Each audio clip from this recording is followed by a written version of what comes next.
Capítulo 5. Historia del ascenso al volcán.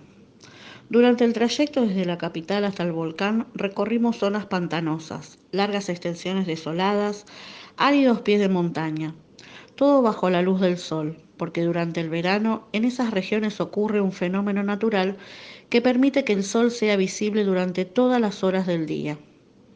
Los instrumentos que nos acompañaban en nuestro viaje eran un termómetro para medir la temperatura, un manómetro para medir la presión de gases y de líquidos, un cronómetro para medir el tiempo, brújulas, anteojos especiales para observaciones nocturnas y los aparatos de Ruhmkorff que, mediante una corriente eléctrica, brindaban una luz portátil.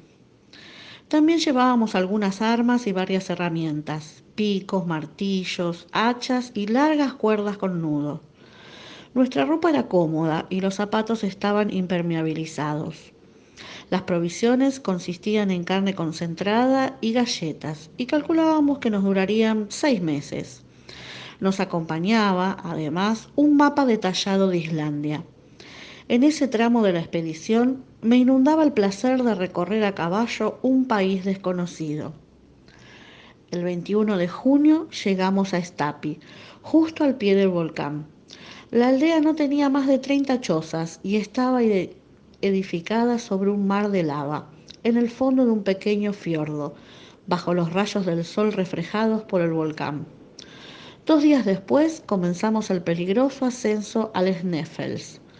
Caminábamos en fila, detrás del guía, quien nos conducía por caminitos tan estrechos que complicaban la marcha. Debíamos apoyar los bastones para avanzar. Nos deslizábamos sobre rocas pesadas, de un color gris oscuro, que al enfriarse habían adoptado forma de prismas. A lo lejos se veía un gran número de conos aplastados que fueron, en tiempos antiguos, lenguas de fuego que escupía el volcán. De ese modo estaba formado el suelo de Islandia. Sentí temor. No podía dormir por aquellos días sin soñar con erupciones. ¿Quién podía afirmar con total certeza que el Sneffels estuviera apagado del todo? ¿Podía probarse científicamente que no estaba preparando otra erupción? Y si del golpe el volcán estallaba, ¿qué sería de nosotros? El profesor, felizmente, disipó mis dudas.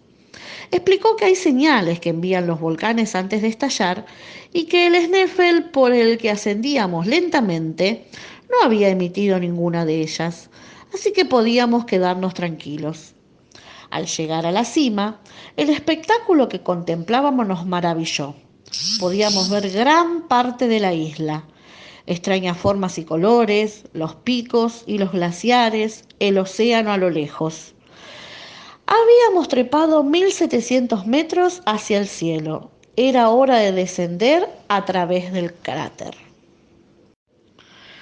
Capítulo 6. El cráter. ¿Es una puerta? El cráter del Sneffels tenía forma de cono invertido.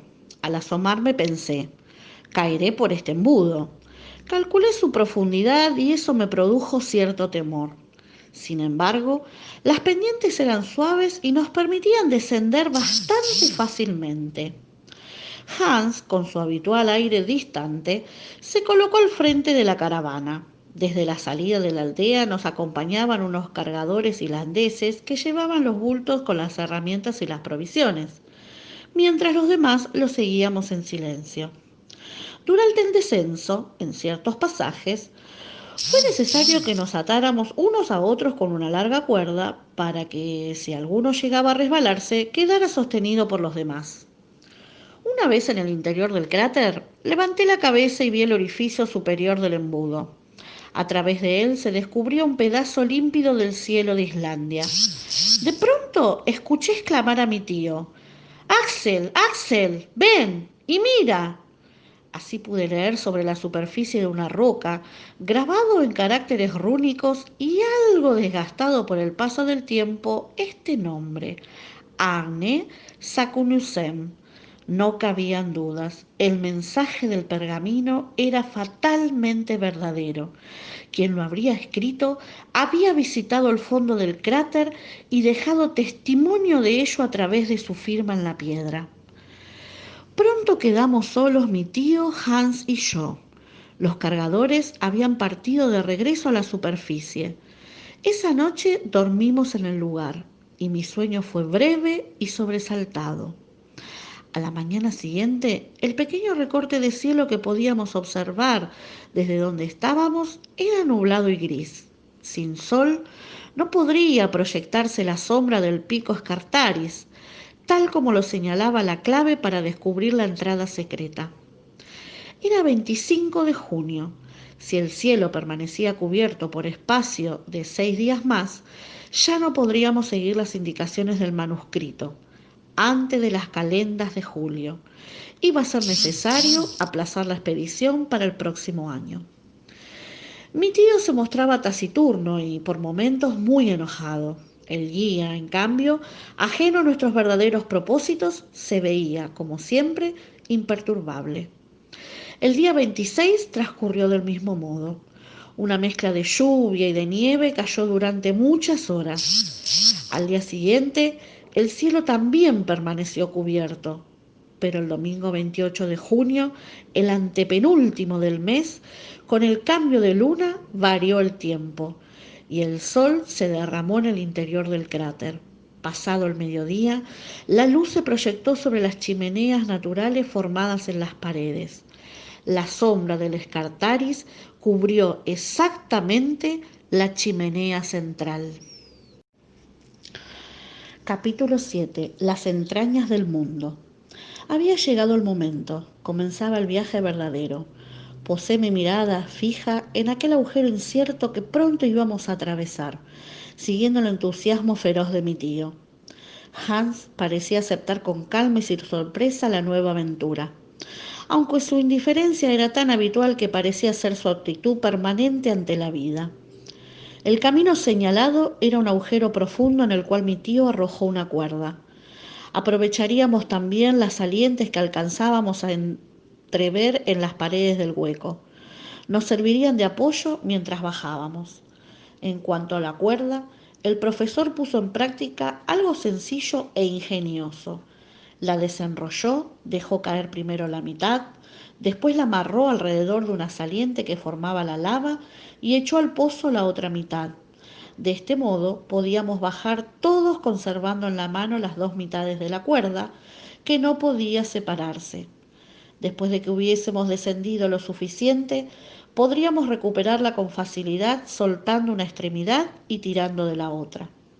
Si el pozo resultaba muy pero muy profundo, esta práctica se repetiría tantas veces como fuera necesario. Comenzamos a bajar. La oscuridad era cada vez más intensa y yo a menudo perdía no solo la noción del espacio, sino del tiempo.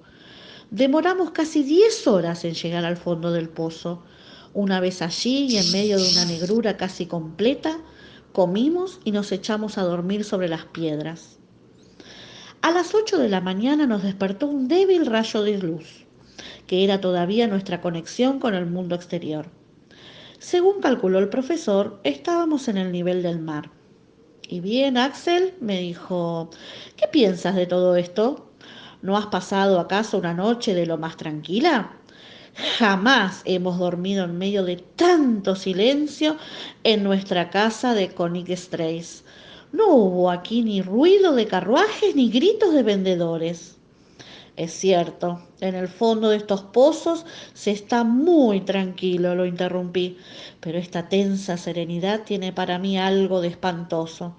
Vamos, exclamó, si te asustas tan pronto, ¿qué sensaciones tendrás cuando sigamos bajando y bajando por las entrañas de la tierra? Ya no pude responder. Mi tío consultó el barómetro y nos advirtió que durante el descenso nuestros pulmones se irían acostumbrando de a poco a la mayor presión del aire. Nos internamos en una especie de galería inclinada a 45 grados. Debíamos tener cuidado de no resbalarnos por el declive. Del túnel colgaban estalactitas y las paredes revestidas de lava dura reflejaban, multiplicándola, la luz de nuestras lámparas. Marchamos durante algo así como 7 horas y yo estaba decididamente agotado. Según los cálculos del profesor, nos encontrábamos a 3.000 metros bajo el nivel del mar. Las teorías científicas que conocíamos hasta el momento de iniciar nuestro viaje indicaban que en esos lugares todo estaría ardiendo. Sin embargo, apenas hacía un poco de calor. Después de descender, proseguimos la marcha descendente. Nos encontramos de pronto con una bifurcación. El profesor, que de modo permanente demostraba ser el líder de la expedición, eligió sin dudar uno de los caminos, el del este, y allá fuimos, también Hans y yo. Durante la caminata vimos en las paredes fósiles de plantas, peces y reptiles. El recorrido fue dificultoso y duró 5 días, hasta que llegamos al final del túnel, tapado por rocas que hacían imposible seguir avanzando. Me preocupaba la falta de agua. Nuestra provisión se estaba agotando y no habíamos encontrado ningún manantial subterráneo. Mi tío decidió volver sobre nuestros pasos. Capítulo 8. En busca del manantial.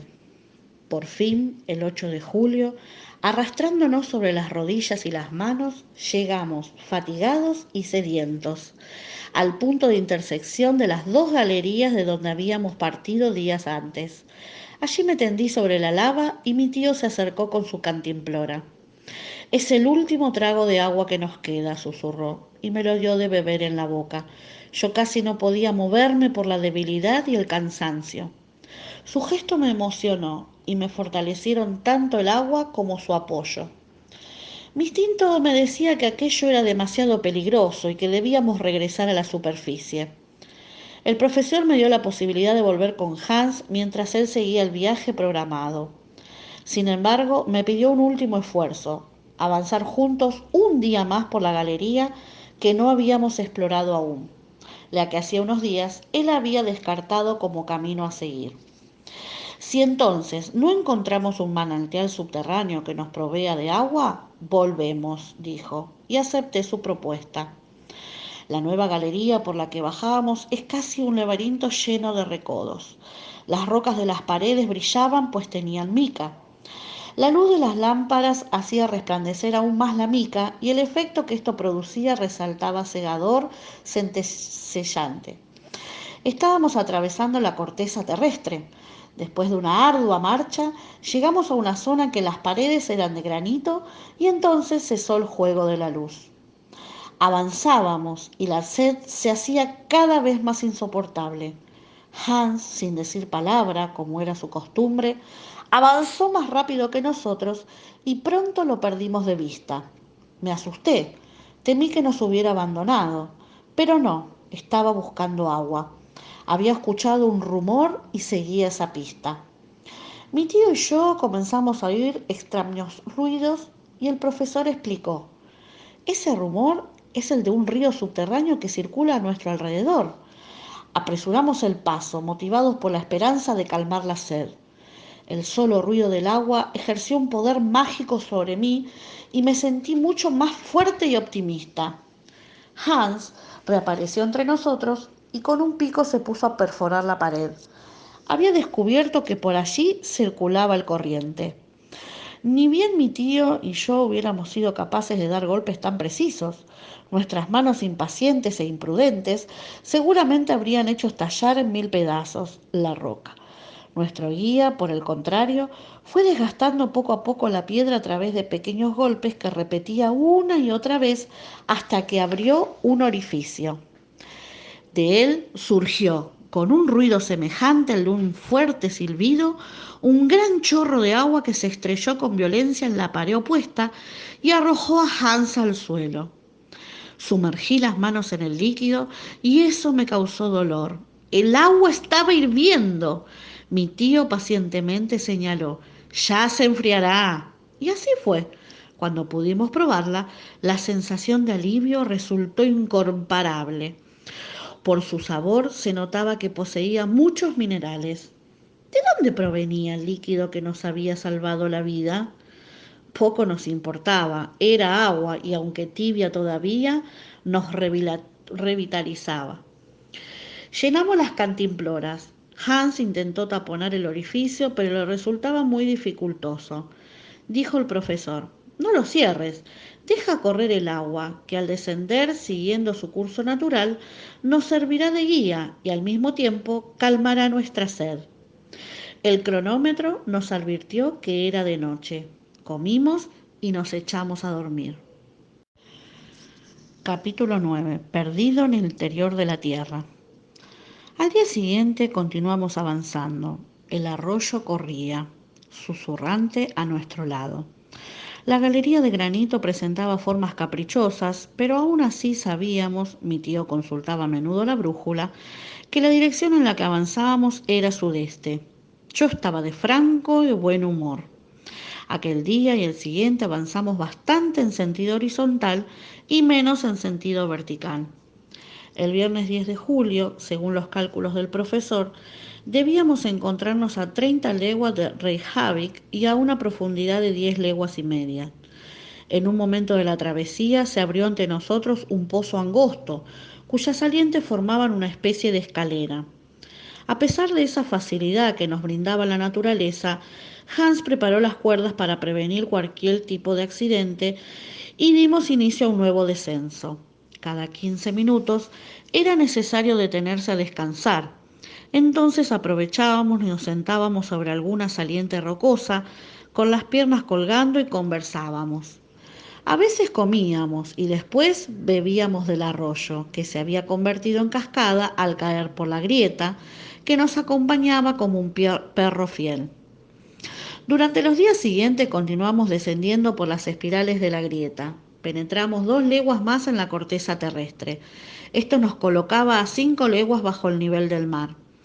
Estábamos cansados, pero nuestro estado de salud era bueno. A medida que íbamos avanzando, el camino se hizo extrañamente más sencillo y por eso más monótono. Calculé que ya no estaríamos bajo el suelo de Islandia. ¿Lo crees así?, preguntó mi tío. Lo comprobé a través del compás con el que tomé medidas sobre el mapa. Estábamos debajo del océano, y me llenó de una rara sensación imaginar el agua salada fluyendo sobre nuestras cabezas. Cuando llegó el día 7 de agosto, comprobamos que habíamos descendido 30 leguas. Pensé con asombro y algo de orgullo. Tenemos nuestras cabezas 30 leguas de rocas, de mares, de continentes y de ciudades. Aquel día, el túnel que atravesábamos seguía un plano bastante inclinado. Yo marchaba adelante y me adelanté. De pronto, al mirar hacia atrás, me di cuenta de que me encontraba solo. Bueno, pensé sin caer en la desesperación.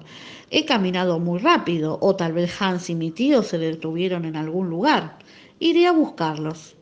Volví sobre mis pasos, pero anduve unos 15 minutos sin encontrar a nadie. Los llamé, pero no me respondieron. Solo escuché el eco de mi propio llamado. Fue en ese momento cuando comencé a sentir inquietud. Al rato me recorrió un escalofrío. Seguí retrocediendo, sin resultados, y entonces me asaltó una duda. ¿Iba realmente yo adelante de mis compañeros cuando los perdí? ¿No podrían haber sido ellos los que se adelantaron y me dejaron atrás?